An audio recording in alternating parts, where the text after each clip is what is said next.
One of the most controversial members of Congress, Republican Representative Marjorie Taylor Greene of Georgia, usually draws the ire of Democrats, but now she's speaking out against some in her own party and coming out in favor of what Democrats demand to reopen the government, an extension of enhanced health care subsidies. Congresswoman Greene, thank you for joining us here in the Situation Room. We appreciate it. Thank you for having me. Let's start there. Let's start with the shutdown. So you voted for the short-term funding bill, but now you're talking about this health care issue. Help us better understand. Why now? Well, actually, this is something I talked about when I first ran for Congress in 2020, because I grew up in a construction company family. That's such a funny statement. Just like, yeah, dude, you're the daughter of a real estate developer. Okay. That's such a funny way to you make it seem like it's some blue collar thing, you know? Bought that company after but I kind of understand why my parents, and he would hate cats if he got scratched in the face. The Affordable Care Act. Yes, the Affordable Care Act. Our family's health insurance premium went from $800 a month to $2,400 a month. So I've known about this as a major problem for a long time. It's not just ACA recipients whose premiums are going to skyrocket very soon. It has been a disaster for many Americans across the board. And cost of living is so high now. Many of my constituents, many of my friends, and even my own children are finding health insurance to be extremely unaffordable and something that they are having to go without. So I think this is an incredibly important issue. I think it is a crisis. I don't think it's something to wear political party team jerseys on. I think it's something that we have to address and fix. And it's very personal for you. Very personal. It's affected my own life. And the Affordable Care Act was passed in 2010. So we're 15 years down the road, and the industry has changed drastically. Many companies dropped out of the market. We've seen doctors stop having their own practices. I don't know what's going on, but it feels like a reverse Fetterman situation. Like, did they swap bodies or something? What happened? Her district is poor. So? Hello? She's a Republican. And even Democrats don't even give a fuck about their poor districts. They care about Israel. So the very fact that she's like all of a sudden hitting a number on like a left populist flank on healthcare and protecting healthcare subsidies is pretty crazy. And become hospital employees. We now have to import doctors because we don't have enough. Healthcare has drastically changed, and I'm one of those that gets real tired of political drama when it's not actually solving a problem. And this is such a crisis that I'm willing to say, okay, everyone, we have to do something about this. It shouldn't be something that we dangle the American people or military pay or all of these things. We shouldn't be dangling them back and forth. We have to fix it. What are you hearing from your constituents right now? And do you have any regrets about voting for that short-term continuing resolution, that spending bill? Thank you for that question. Number one, I am a Republican, and I support the president. I was very vocal about I didn't want to vote for a CR. I want to pass our appropriations. That's our constitutional duty, and I want to bring that taxpayer dollars back to my district. I work hard on that, so that was important to me, but I support the president, and I voted for the CR. Number two, what am I hearing from my constituents?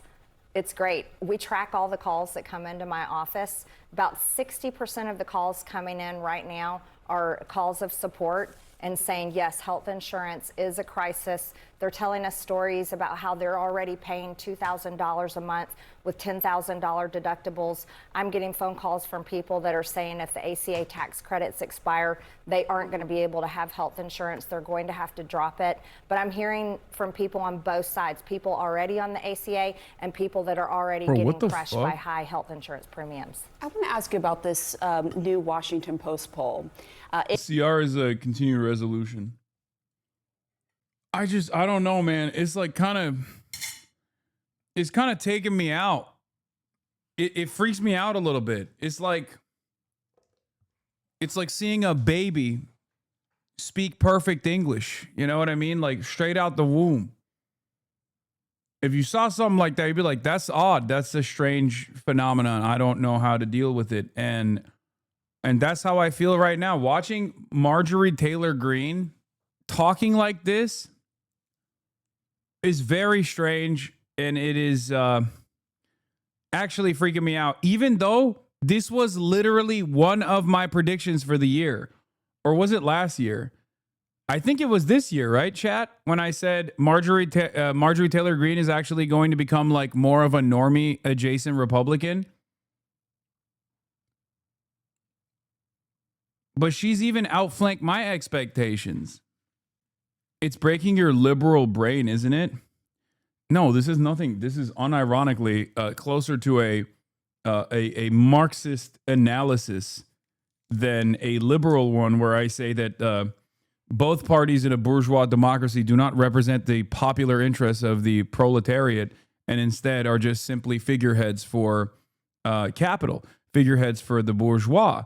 And therefore, when you do actually have someone, especially from the reactionary flank, and not even just like one of the members of the reactionary flank, but like straightforwardly one of the most right wing in the reactionary flank, all of a sudden turn around and start talking about like the importance of healthcare and how Israel's doing a Holocaust and stuff like that. It's just it's alarming. It kind of breaks my brain a little bit.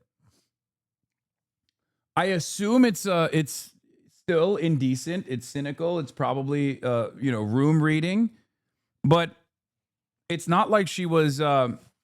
It's not like she was incapable of reading the room in the past. Has something happened to this person recently? Recalling when MTG harassed Parkland school shooting survivors for advocating for stricter gun control and something about Jewish space lasers. Yeah, that's why. It's like, it's hard, man. It's hard for me to look at this and be like, wow, this is a sincere plea.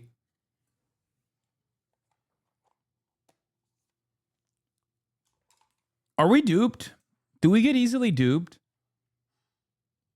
Because I think anyone that reads any politician, especially one with her background, with her trajectory, anyone that looks at someone like that and assumes that their heel turn is born out of a sincere desire to do right by her constituents is silly, I think. New, Trump has caused senior Republicans to ask, what's going on with Marjorie? The answer, Marjorie Taylor Greene has become disillusioned with her party, especially after White House talked her out of a Senate bid. I am not some sort of blind slave to the president. What the fuck? That's what it takes? God, this country is so ass, bro.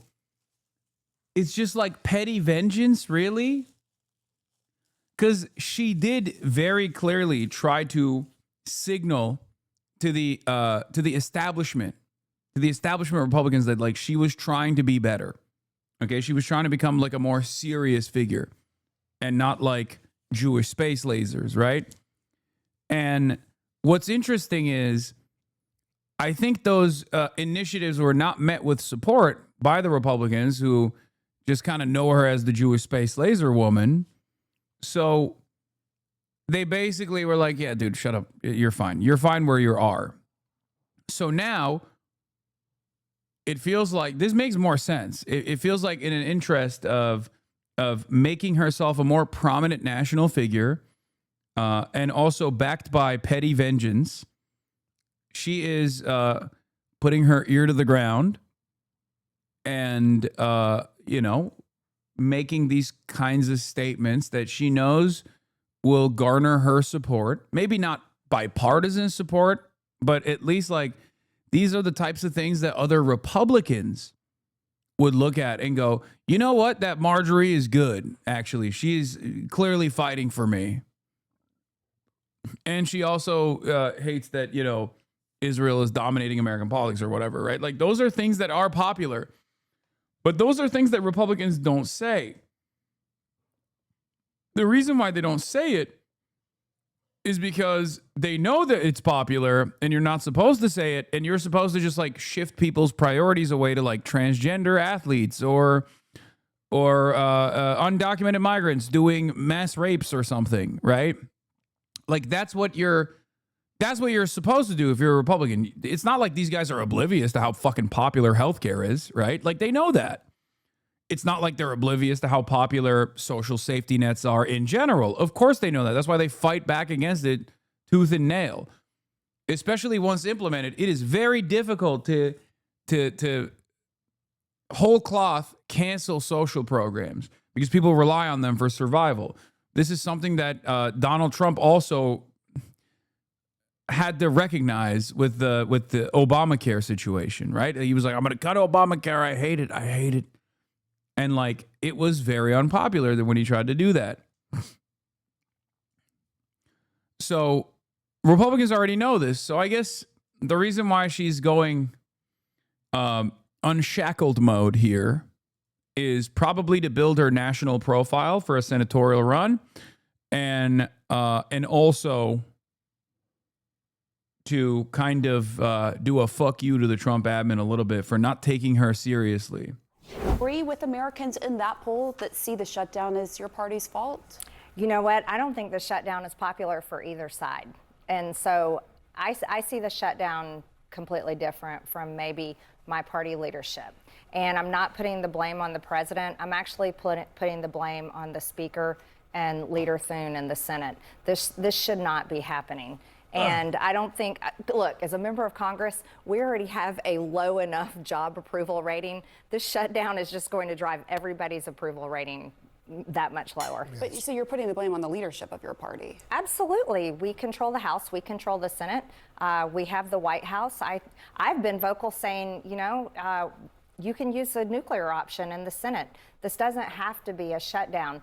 But what we have to do is we have to work for the American people. And our country is so divided right now. We see it all the time in every single way. It's divided in what I would say very dangerous ways. And we saw that with the recent assassination of Charlie Kirk, which has upset so many people across the board.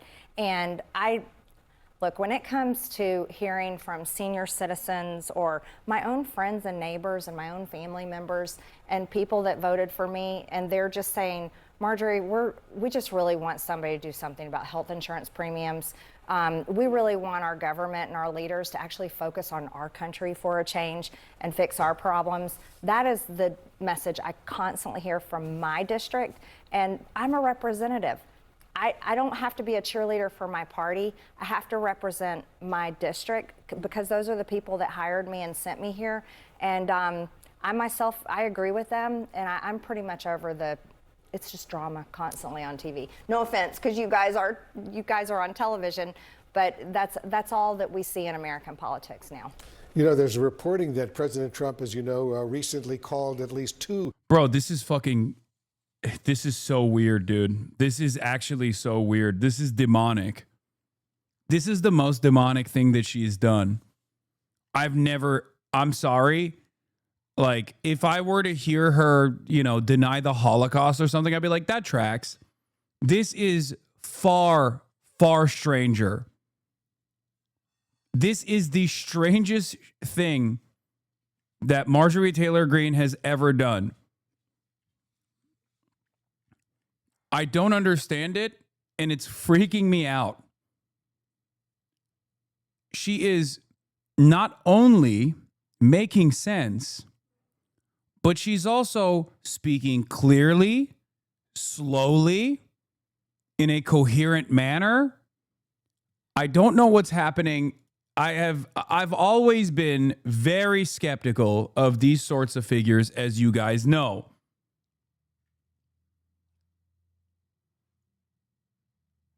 This is weirding me the fuck out, dude. Senior Republicans to ask, and I'm quoting now from these reports, what's going on with Marjorie, end quote. Have you talked to the president about this issue? It's obviously so personal for you.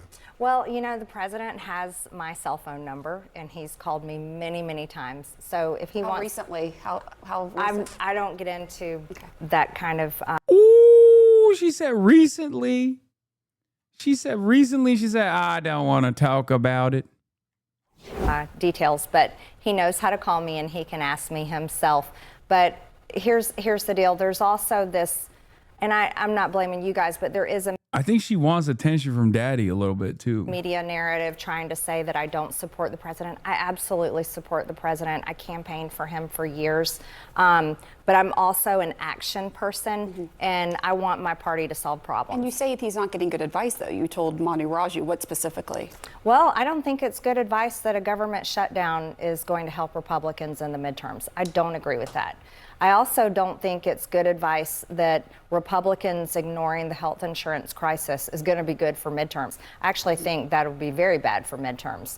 And I think that just not staying focused on America First policies is detrimental as well. Yeah, and on that note, are you concerned about the cost of living?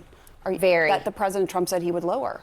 The inflation crushed people in the past 4.5 years, and the costs have not come down. I myself can tell you my apartment here in Washington, D.C., the electricity bill is $100 more than it was last year, because you can look at your own bill and look at cost.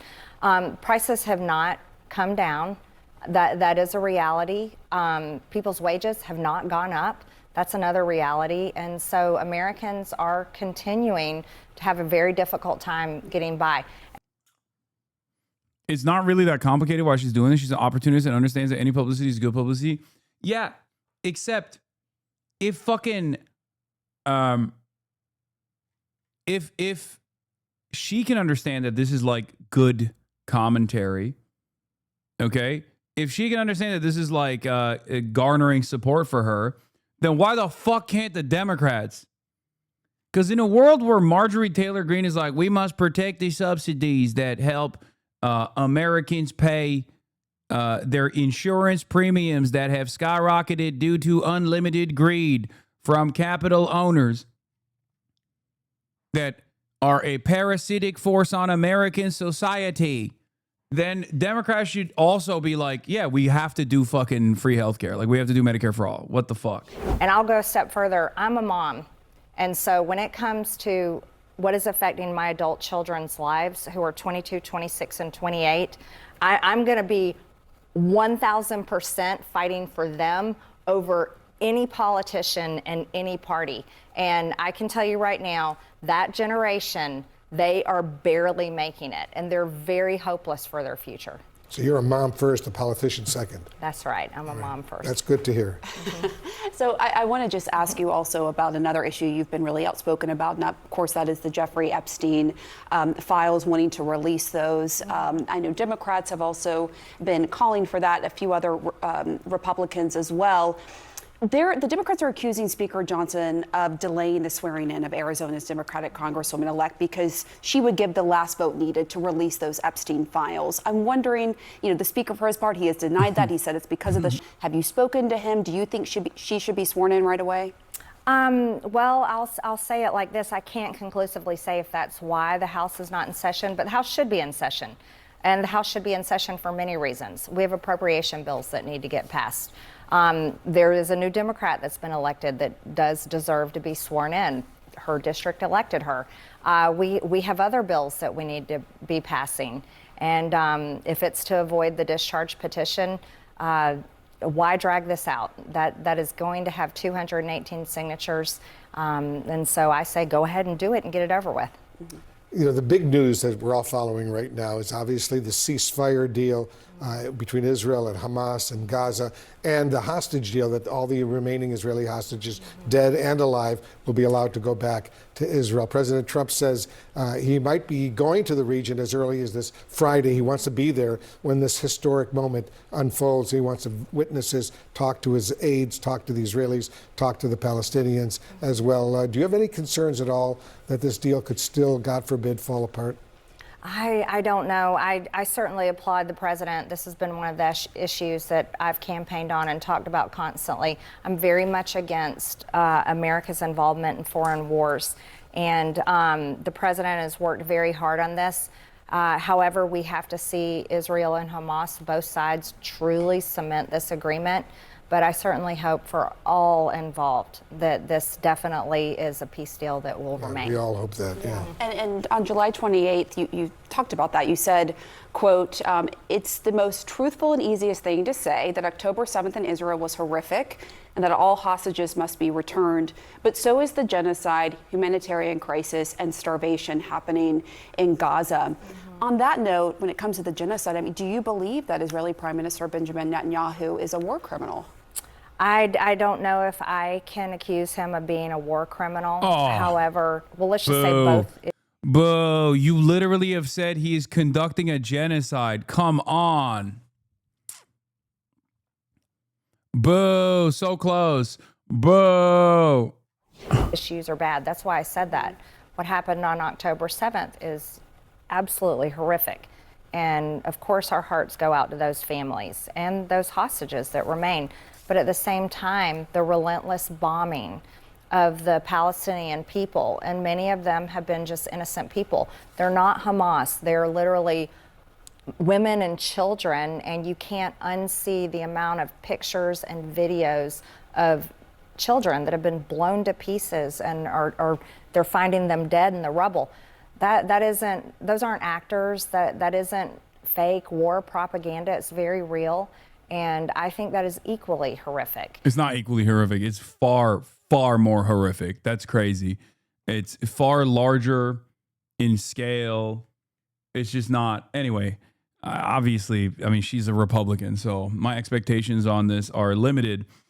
What's interesting is they didn't force her to say it isn't a genocide. No, they volunteered that it's a genocide. That's what I'm saying. Here, look.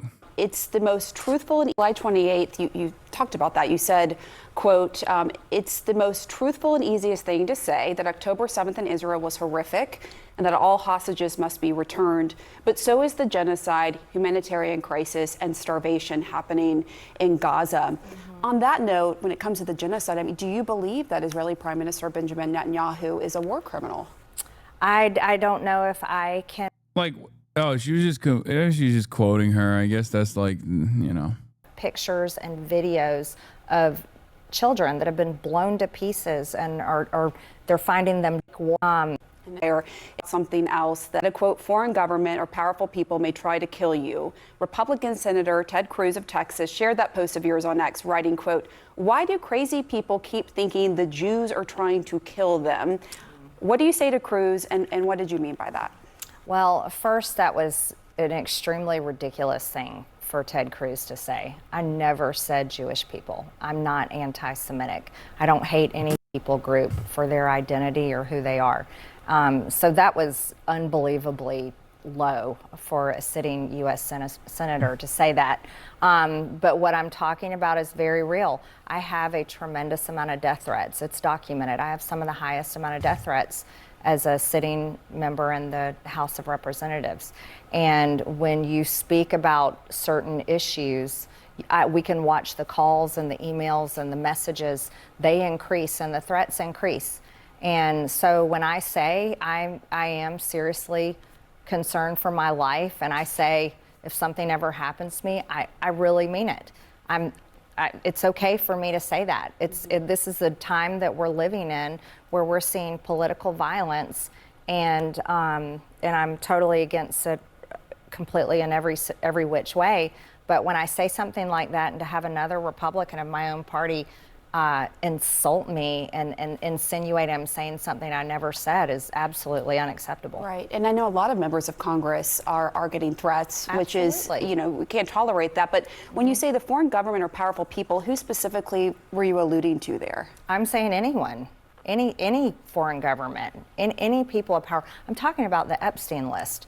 This has been the most, I don't understand why. I genuinely do not understand why there's been any effort to hide this and prevent it from coming out. Really? But because of the effort. You don't understand why? I mean, I know she's just saying that, but I can think of a few reasons. I understand why.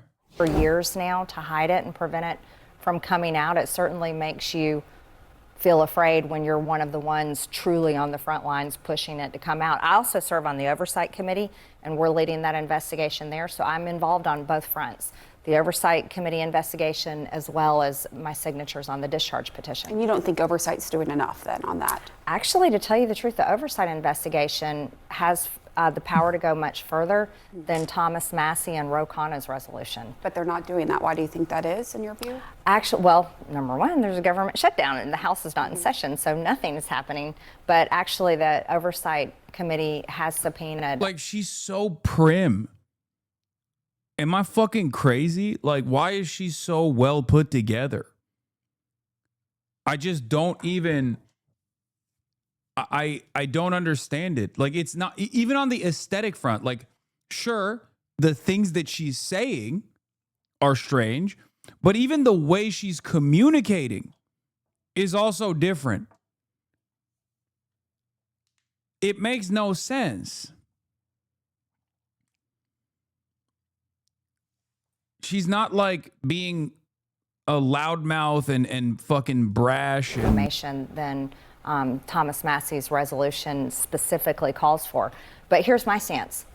I'll work on any... This involves women who were raped. Women at 14 years old who were raped. And they say there's more people involved. I don't know how anyone in their good conscience can be against letting that information come out. So I want to help on any front that I can. You're a courageous politician, but more important, a loving mother. Thanks very much. Why is Wolf just fucking going to town on MTG here, by the way? Like, Wolf Blitzer literally worked for AIPAC. Okay? He was an AIPAC PR guy.